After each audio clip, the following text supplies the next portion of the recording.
sharing.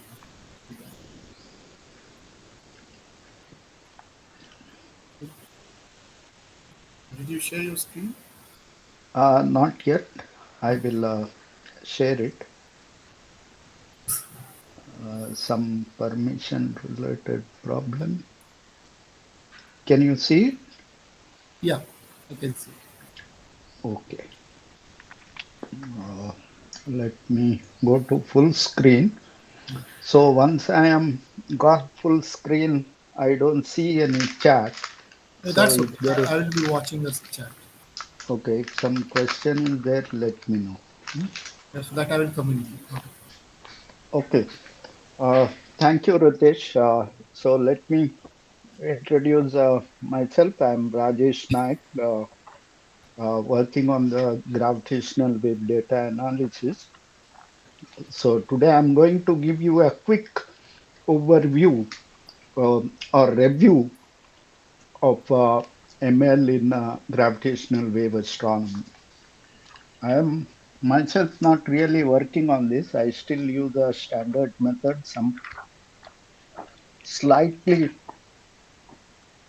refined version than standard methods.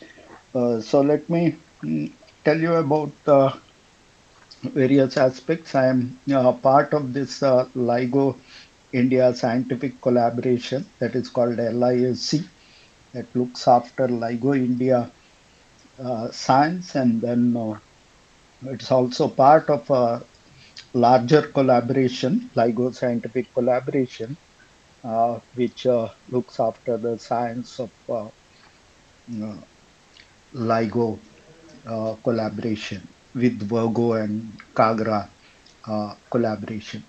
So let me quickly go over this. It's going to be a really fast, no much details, but please do ask questions. If possible, I will answer. So let me quickly go over what is this all about.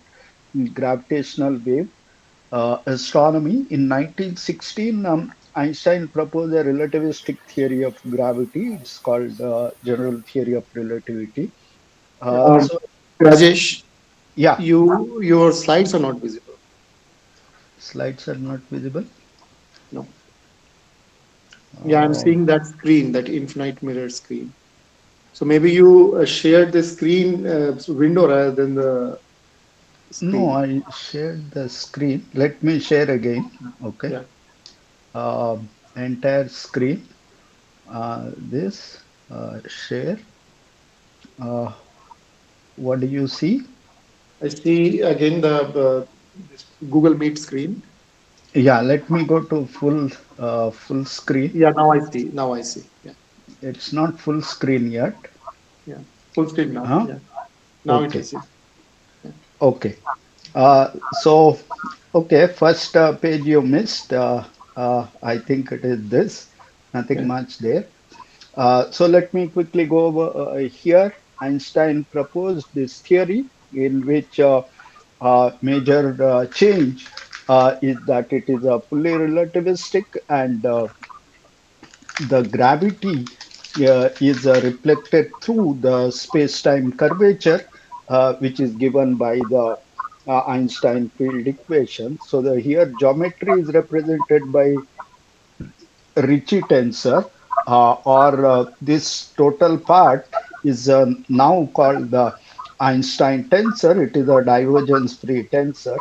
Other side, it is equated with the energy momentum tensor, which represents the matter. So that is also divergence free as per the physics of or the conservations. So gravitational waves in general are the natural prediction of any relativistic theory of gravity. Now this I'm putting in general in a larger perspective, because here what we have is a general theory of relativity, the specific theory of gravity, but this is will be true if one goes for any alternative theory. If the gravity is brought into relativistic theory, then it will have to have a gravitational wave. This cannot be skipped. So, what is the difficulty? No, or what is the excitement? Excitement was this: after 100 years, nearly 100 years, the gravitational waves were directly seen by LIGO detector.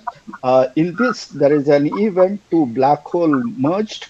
The black hole had a mass of 30 and 35 solar masses, and they merged at a distance of 450 megaparsec. Resulting new black hole is created with the mass of 32 solar masses.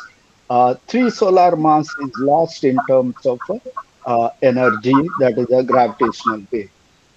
So this is an enormous amount of energy, and that we could not see it if it was not the gravitational wave event, because it is a two black hole involved.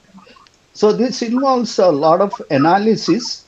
Here is a signal. Actually, what is seen, this is one of the brightest signals still seen. Its imprint can be seen above noise, even to the uh, normal eyes. So you can see that this is a signal seen in two of the LIGO detector, phase shifted slightly because of the geometrical displacement and the time travel time between them. And these are the model signaled as per theory and reconstructed, and how well the theory and observation matches. So that is what basically says.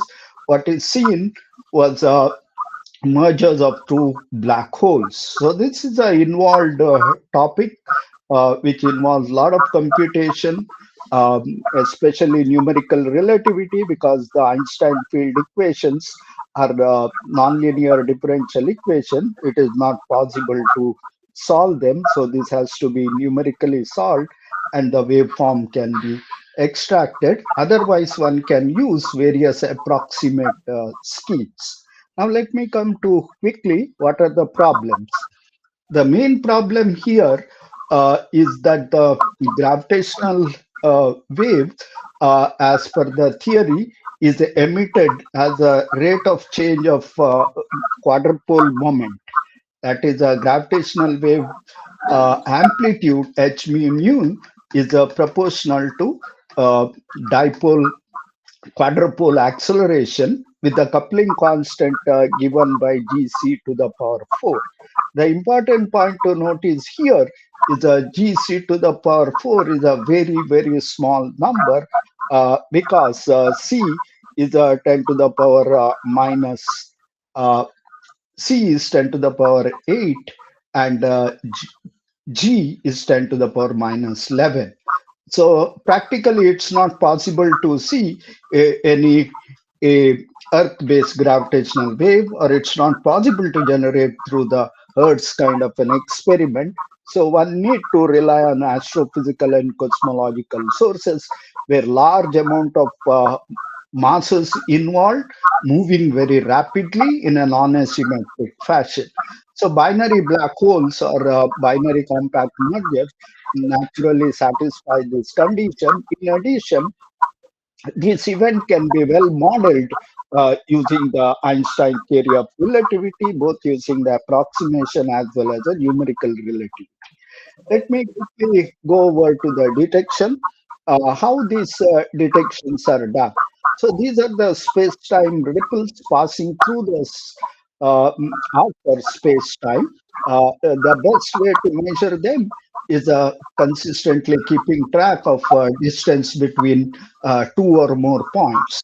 So in the modern detector, it is done at 3 points, or what we call is a Michelson interferometer. A laser is split into two, and the relative position of two mirrors are measured. So here we have 3 point beam splitter and two mirrors, and their relative motion is measured and represented by what we call is a gravitational wave signal. It is a highly oversimplified picture, but that would be enough for the present purpose. Now, if we look at the realistic sources, what are we aiming at? The amplitude of gravitational wave, that is equal to in the case of this kind of a detector is proportional to strain induced, that is a change in length to the original length, change in length to the original length. And for astrophysical sources such as a black hole, which was detected earlier, it has a amplitude about 10 to the power minus 23, let's say at frequency 140 hertz. So this, like if you take a 1 meter scale, you would be seeing a displacement of 10 to the power minus 23. That's a ridiculous number, which is impractical to see in any practical situations. So what is done is length is increased. LIGO uses a 3 kilometer arm length in the Michelson interferometer. These are mind-boggling numbers. Michelson interferometers of 4 kilometer length. There are two of them in United States, and one is going to come in India. Should be operational by 2030.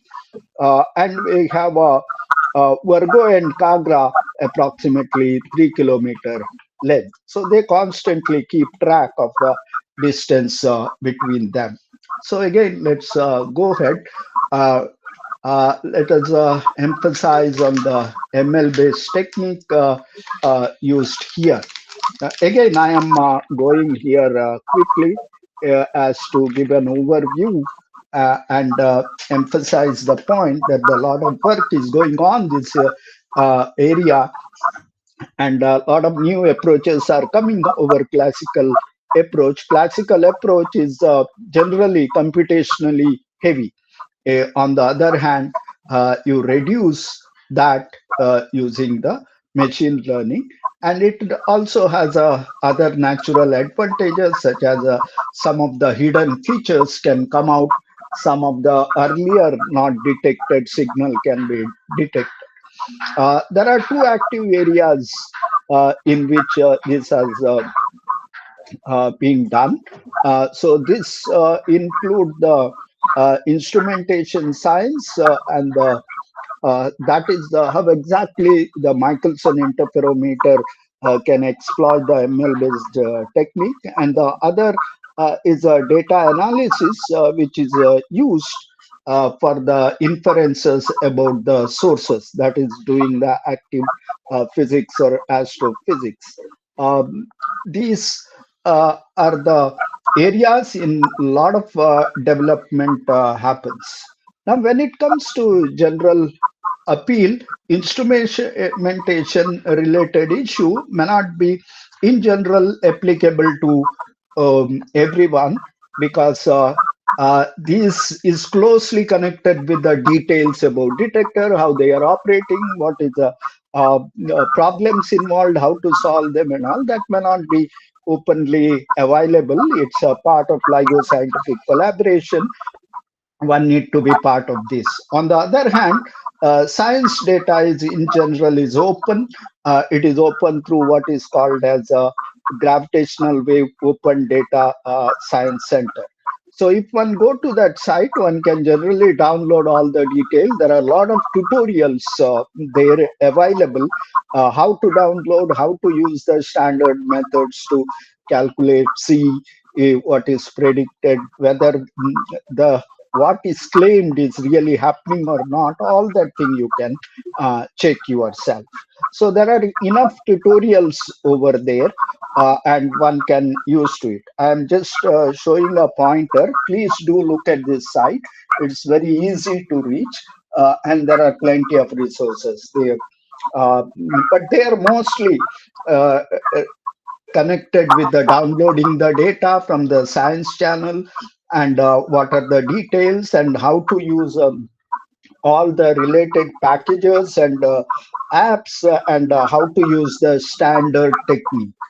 Not so much detail about ML based analysis. These are generally now coming up slowly one after another. So I will show through that some of them.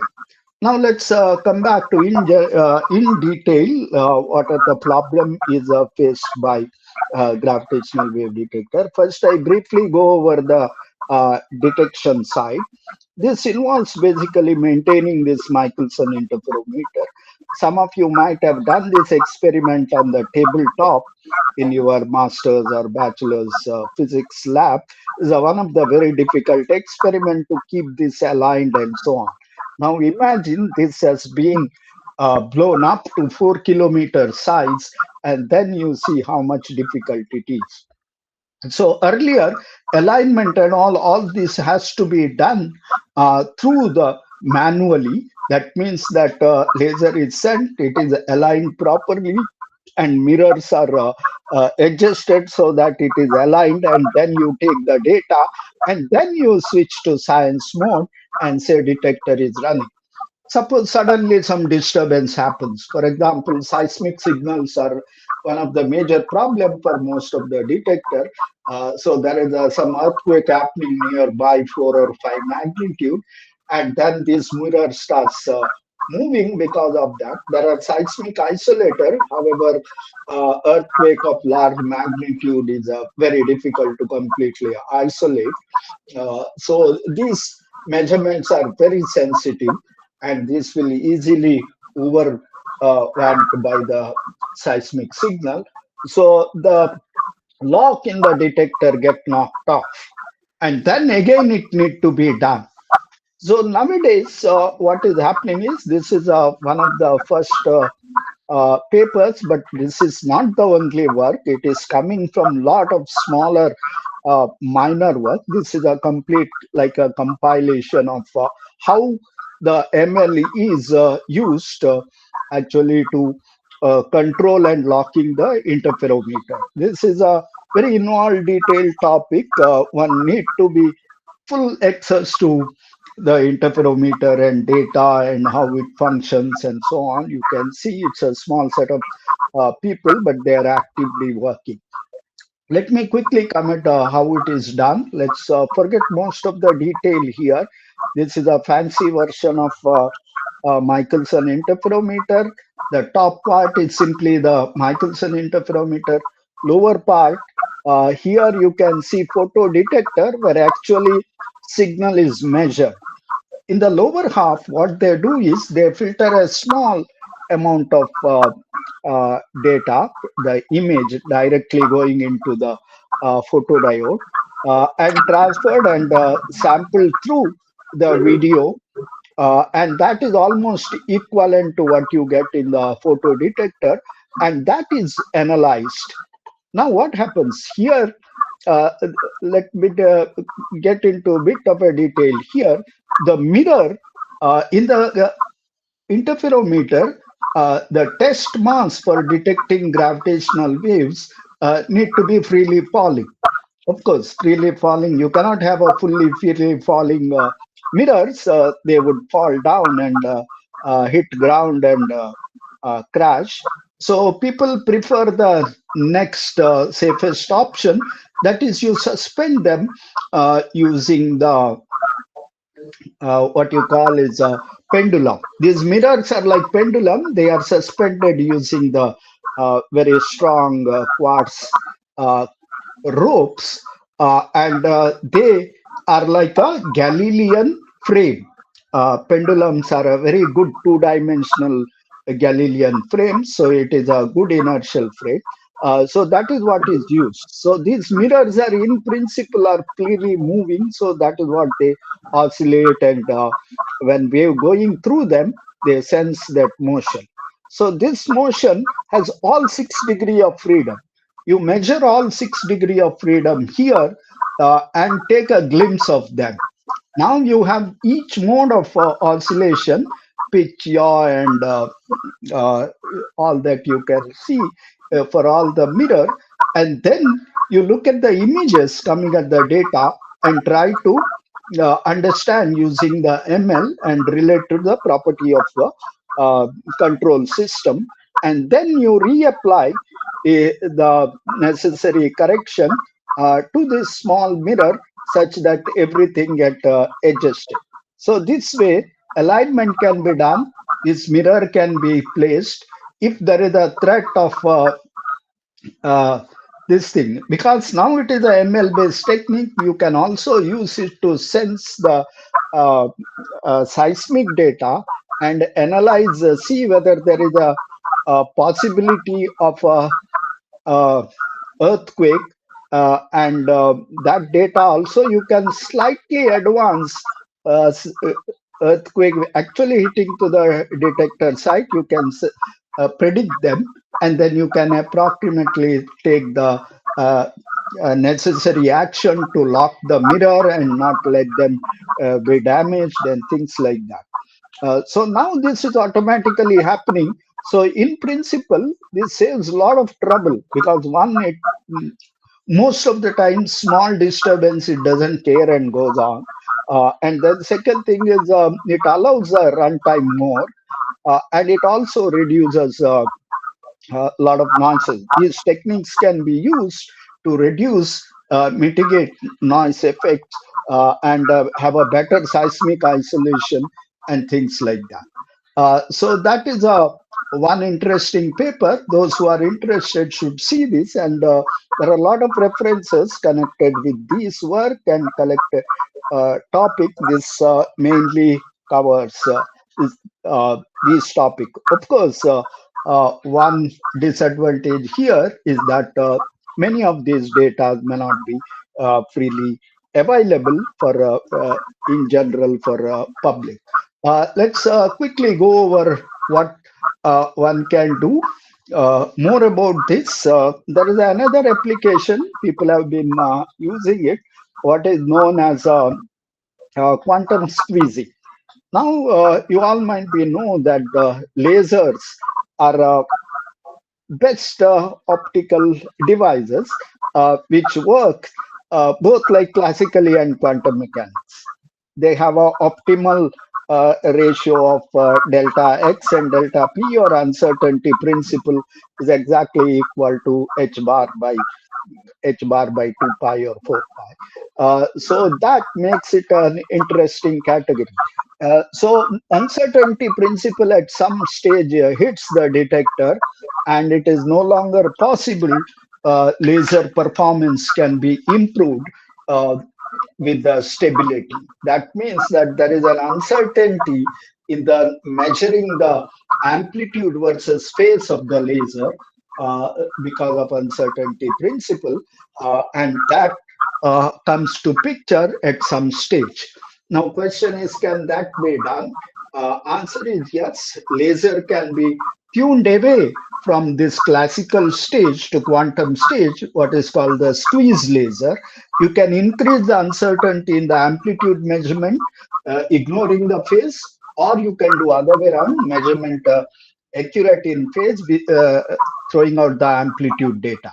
So this is what is being done. Here phases are measured exactly, so that the it can helps us to better measure the gravitational waves, because it is a most important factor in the Michelson interferometer. So this method uses how to use them, and basically tells you how it has been done for both LIGO and GEO detector. GEO is a small scale experimental detector in Germany, where all the demonstrations being done there first before implementing it on the larger scale live.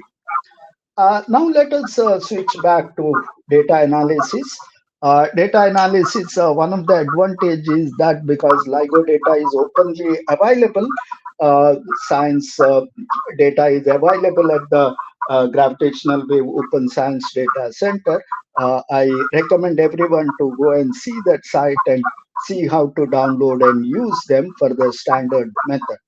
Now, what I'm saying is that one point reference which leads to a lot of other references. There is a review on application of machine learning in gravitational wave with the current interferometric data. Is most of this can be done because the data related to that is available. Let me quickly go over what is happening in the LIGO uh, pipelines or workflow. What happens to data flow? All the interferometer is hidden in that box, and then we have our data coming out calibrated. Okay, so that is a detail by itself. Whatever I talked about the interferometer where machine learning is used, that's a separate block. And this, what is comes out, that the first block is a detection characterization. Now, once the detector is locked and taking the data, it is not fully perfect. There are some noises, there are some unwanted features which is coming in. Those need to be analyzed. If they are to be discarded, and true gravitational wave signal have to be analyzed or found out. That is what we call is a search block. That is what you take is a segment of data and analyze them and see whether there is a gravitational wave signal or not. It is just the uh, noise behaving like a signal. While there are a lot of auxiliary channels are measured, this is an important part. These auxiliary channels are enormous. LIGO have a tens of thousands of auxiliary channel. This includes the environmental parameter. I have already told about seismic data. There are accelerometer. There are sound recorded.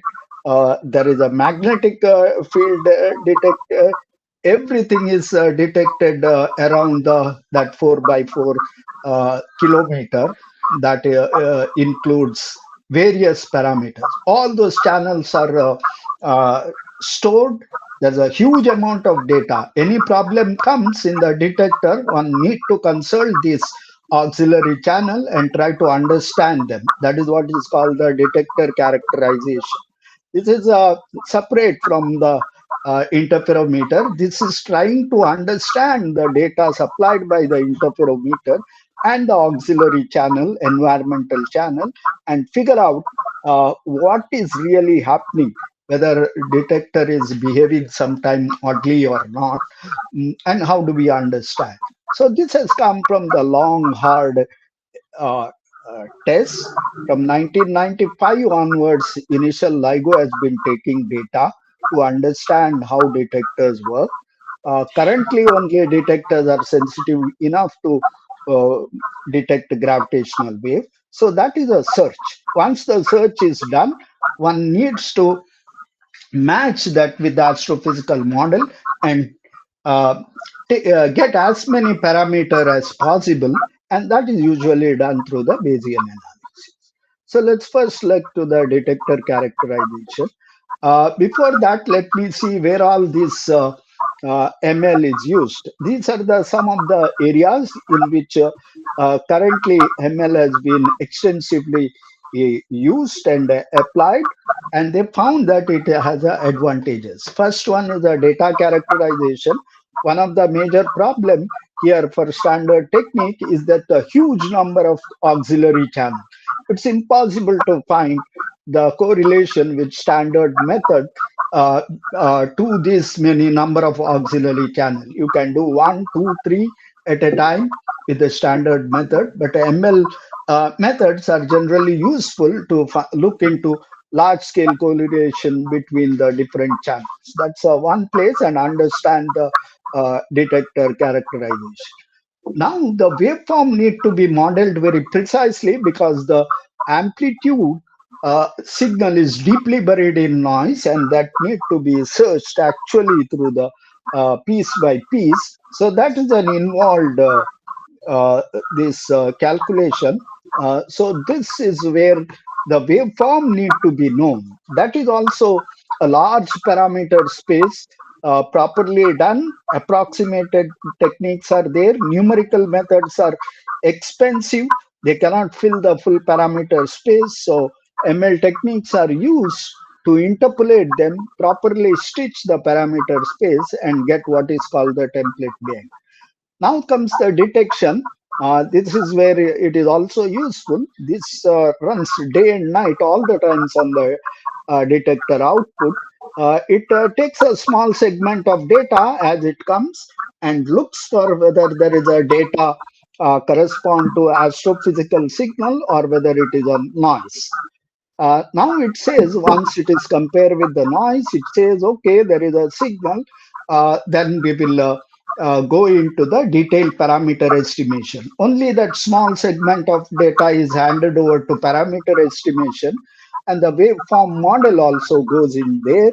And here it is churned a very large number of models and very detailed parameter space exploration to done to get this. So these are the important uh, wheels in which uh, uh, these standard methods are already saturated, and more advancements are coming mainly due to ML methods. Now let's look at the quickly problem with the what is being a detector characterization. When the detector output come, it is far from perfect. There are glitches. So in detector, often there are transient noise artifacts which are coming in, what are called the glitches. So these glitches are like, this picture. The text is barely visible. The noise glitches in the background seems to be more prominent. But if you are very careful, you can see the text. So that is basically what is being done in the glitch analysis. This. So this is what you call as one of the important studies, which is very useful to enhance the sensitivity of the detector. So how it is done generally? So for this here, what is called the time frequency map is made, where the each signal is broken into smaller time series, and their Fourier transform is plotted along y direction as uh, how it shifts with the time. So this includes various glitches, detector artifacts. You can see here, some are we understand them, some we don't understand. Here they are marked, some which we understand. And it happens that there is a gravitational wave signal too. So this corresponds to a signal which is listed in the catalog, what is called that as a GW 190424. So these GW catalogs are named after this convention. It's usual astrophysics convention. GW stand for gravitational waves. First uh, stand for year, 2 letters, then 2 months, and then 2 days. Of course, this uh, looks like a very limited this thing. When earlier this was done, we are getting approximately one detection per week or so, or maybe 2 weeks, 3 weeks. Now we have crossed the limit of getting one uh, per week or so. In the advanced detector, you will see likely see a more signal in a day. In the next generation detector, you will probably see hundreds of them. So this convention might require some correction, but astrophysicists have this other notation. They call it ABCD. So another 26 can be proceeded like this. So now we have this catalogs of glitches. Glitches comes from various reasons. Some we understand, some we don't understand. Basic problem is we don't want them, but that can't be helped because detector is too complex to correct everything. So we have uh, looked at this catalog like thing, in which only the lower bottom, the last image, is a gravitational wave signal. Rest of them are all produced by various artifacts. You can see some are named after their shapes, some of them are this thing. So it is important to understand.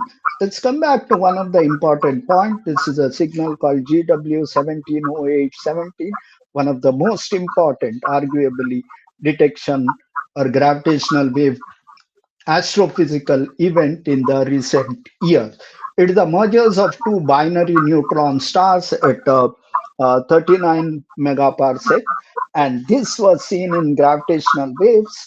Uh, and because advantage of neutron star over black hole is that the neutron star have a matter and that can emit electromagnetic radiation, and this can be seen in other bands. The resulting observations were seen in the gamma rays after 2 seconds by Fermi, and then by X-ray, gamma rays you have seen, then radio telescope, optical, all the electronics, electromagnetic band, it has been seen. Now it has been well known that this signal lasted for nearly 2 minutes.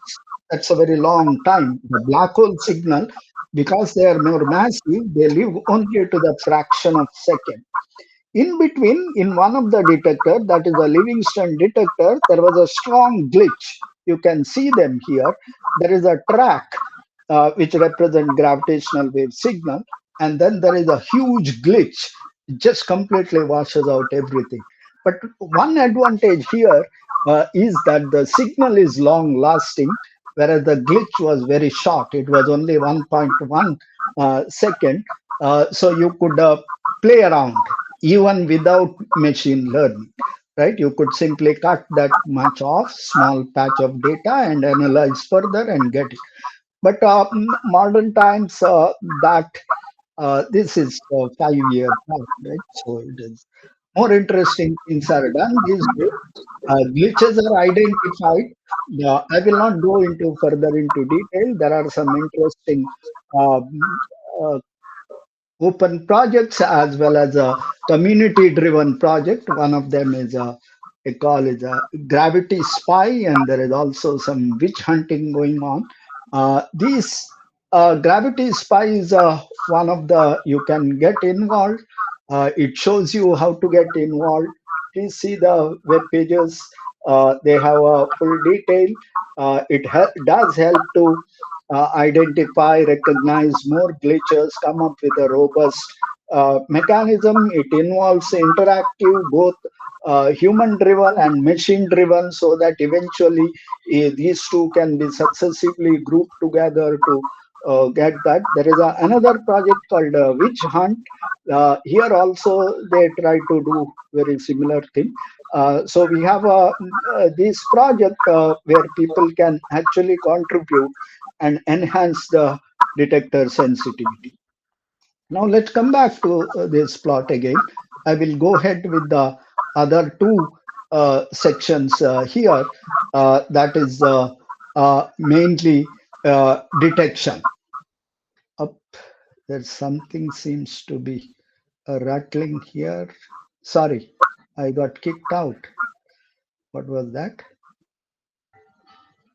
You clicked the Exit probably.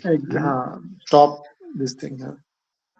No, slide is still running. Okay. Can you see the slides? Yes, yes, yes. Okay. So let me get back to this. Let's look at the other thing, other problem. This is what is called as a detection criteria. This is an interesting problem. You have data continuously coming, which can be divided into two sections. A given small data segment can be divided into two sections, one with only with the noise, and other with the noise and the signal. So our goal is to identify this, and that is done with the measure. You must be already knowing that what is a measure or statistics or a fitness function. So this is a fitness function we use. This is a detector output. This is all written in the Fourier domain, integrated over all the frequencies, because this is not a monochromatic signal. It changes with the frequency, changes with the time. So that's why it is written in the frequency domain. The S is a Fourier transform of the data. Q is a model signal. This is where the model signal need to be known. If you don't know the model signal, you cannot figure it out in this method. So this measure is used. So idea is that you have a noise statistics, which is assumed to be Gaussian. That is reasonably good enough, though it is not Gaussian over a larger, longer period. For a short period where the data is analyzed, it is generally Gaussian. Now we have a detection probability. Detection is also not 100% clean. larger SNR signal will have a larger possibility of detection, smaller signal has a smaller detection probability. So there is always a competition, and the threshold used have to be properly done. So that is a Newman-Pearson criteria is used. This is a standard method used. It's a computationally very intense because you are keeping now a whole template bank. Detection uses these statistics. You want to optimize. You have a whole bank of theoretically modeled waveform. One is it's very difficult to generate them because here general relativity have to be taken, approximate, and these need to be fast done. It need to be applied on every piece of data which is available, generally done through uh, 30, 40 seconds or 60 seconds, depending on the what source you are looking for, and then that amount of times it runs throughout the day. So it's a computationally involved. It needs to be very fast. So generating the waveform model itself is a challenge. There also people are using ML. Uh, and the other case is you have to maximize this. So that can be done in two different ways. One is direct time series you can apply, do the playing around and figure out when does this match happens maxima. If you don't have a proper model, it's not that we are totally helpless.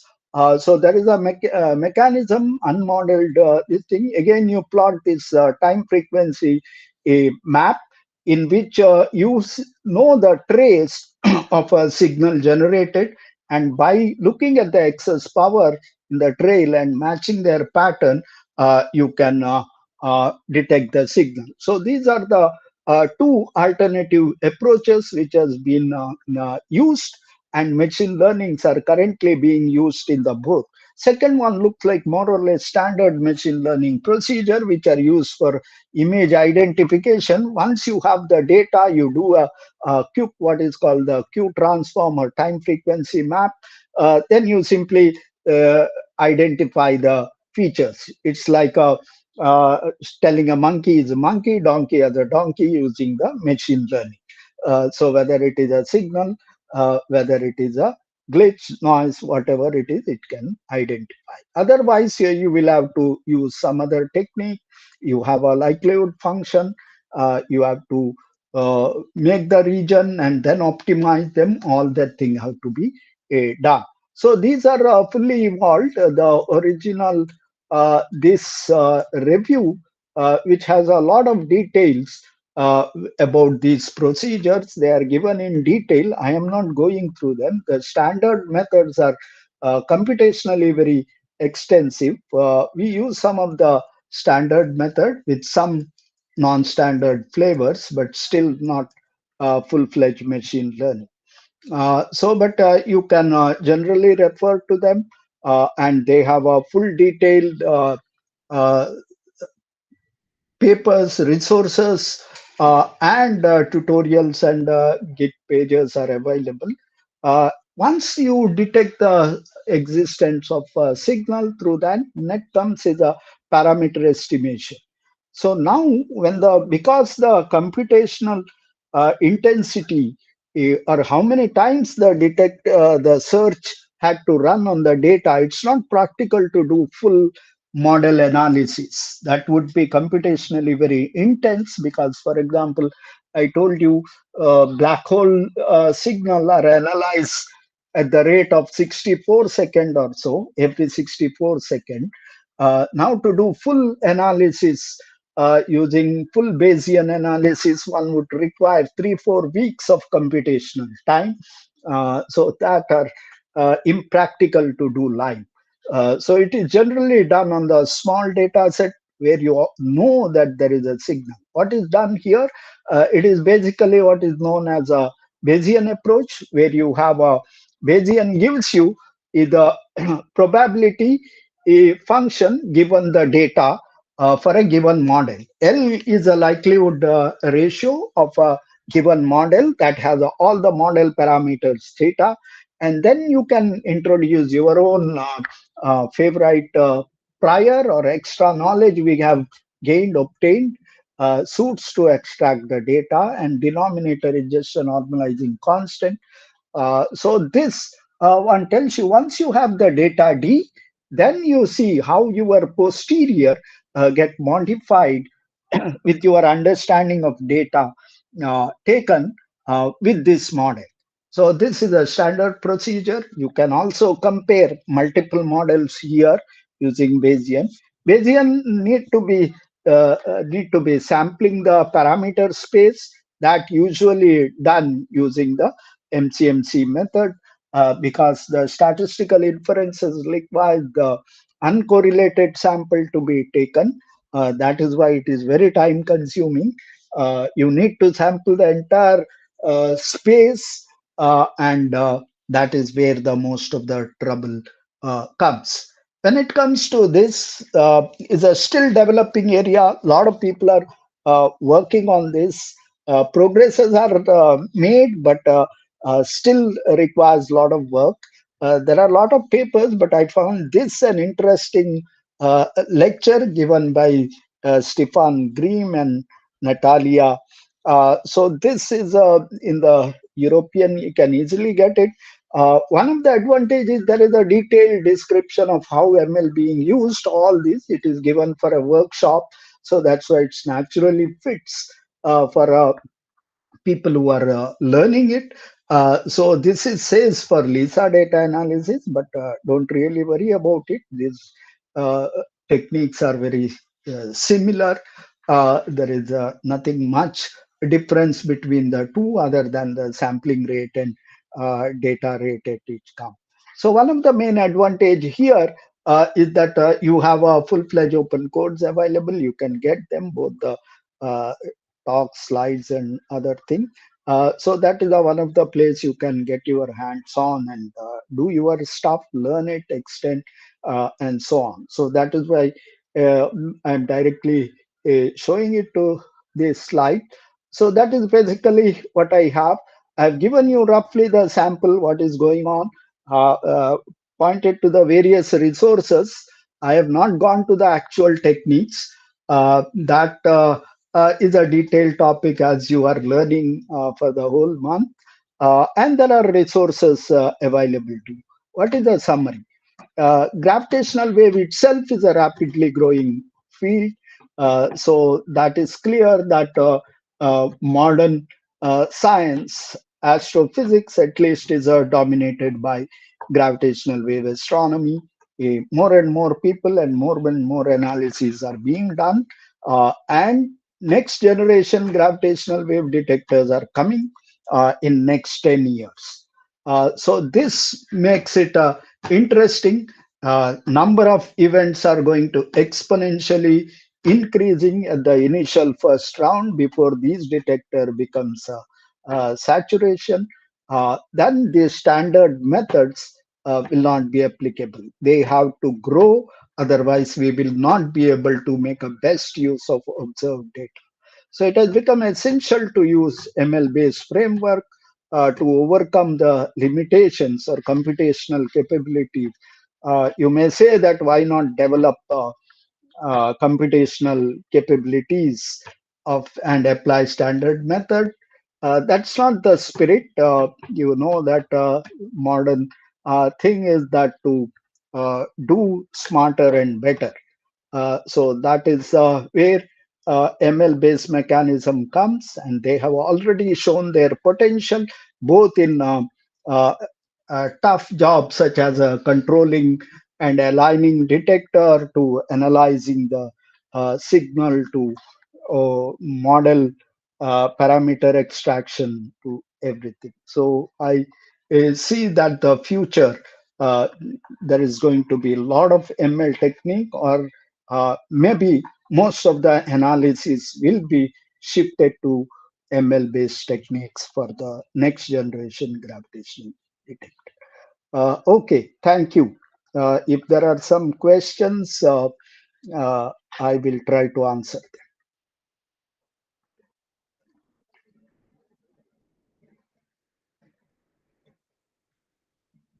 Did make a sense?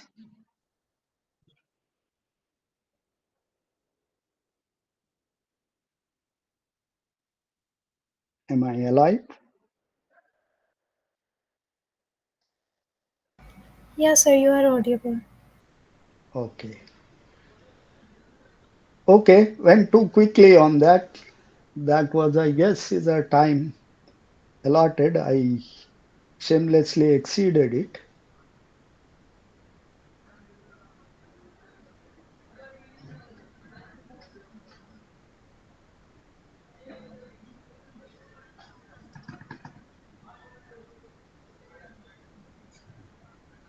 Okay, nobody? Ritesh around? Or Ritesh has slipped in between?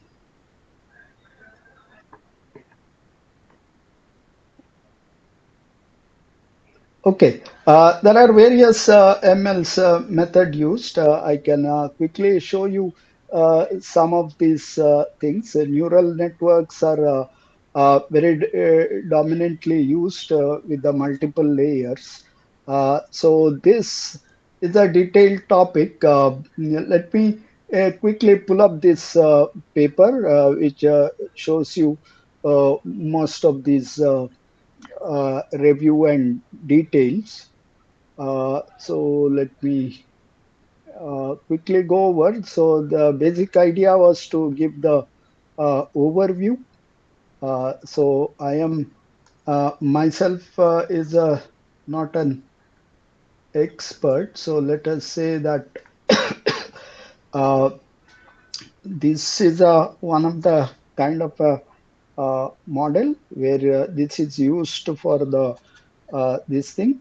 The first application of PINNS. Okay, so that is one of the model which is used. That is for the waveform generation, where you have the uh, quick generation of the waveform. The other is this how it is being done for the detection. Uh, that is a GAN based architecture.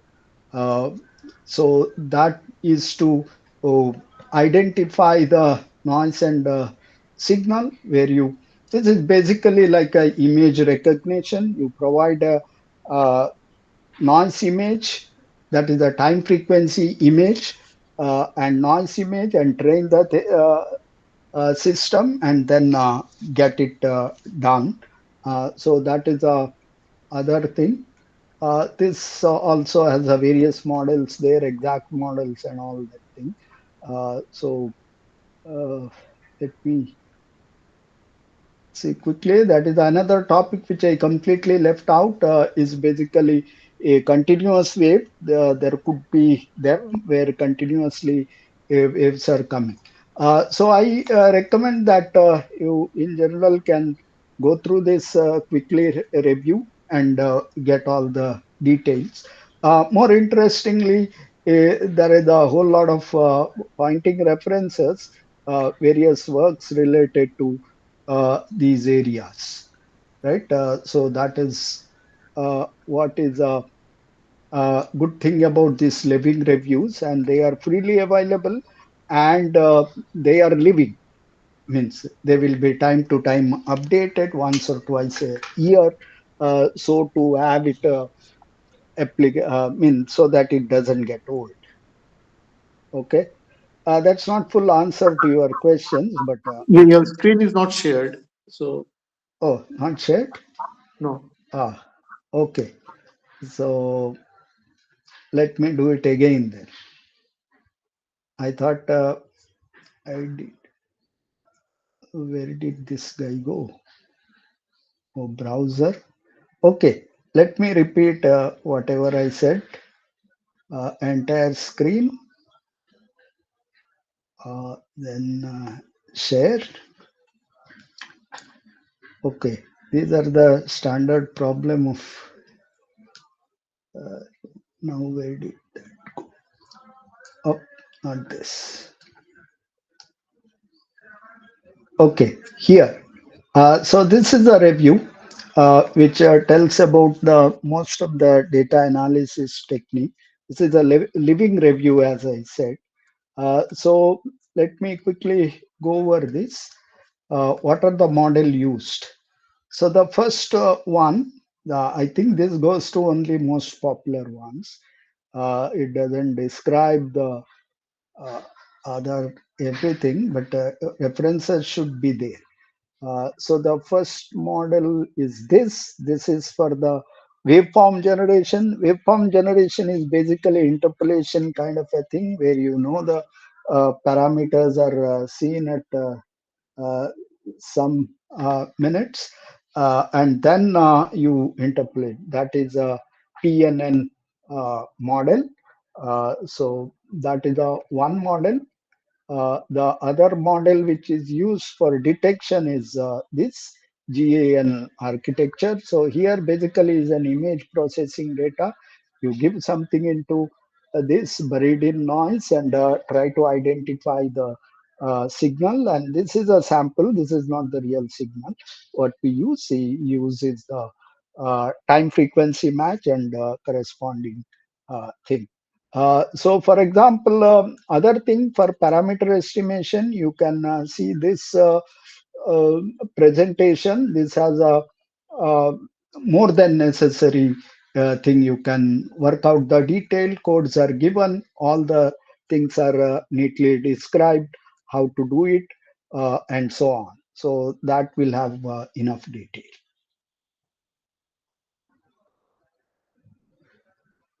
Anyway, Uh, so the this in the school we did have some lectures on statistics, but the parameter estimation and all these things will happen in the main school. So all the okay, topic that you are showing will actually be covered in the main school. okay. Some of the Yeah. image analyzing and all, you will tell them. The image analysis also we did not touch much. No, no. It will come future, no? Yeah, it will come in the main school. Yeah. Yeah, yeah. Yeah. So hopefully that time Yeah. you will know. As try to see if we can do something. Yeah. Uh, I'll be also around, I suppose, in and Yeah. out. Yeah. 30th June till 12th July. I hope you will be around. Yeah. Okay. Okay. So thank you, Rajesh. And I guess I have nicely exceeded the time given to me.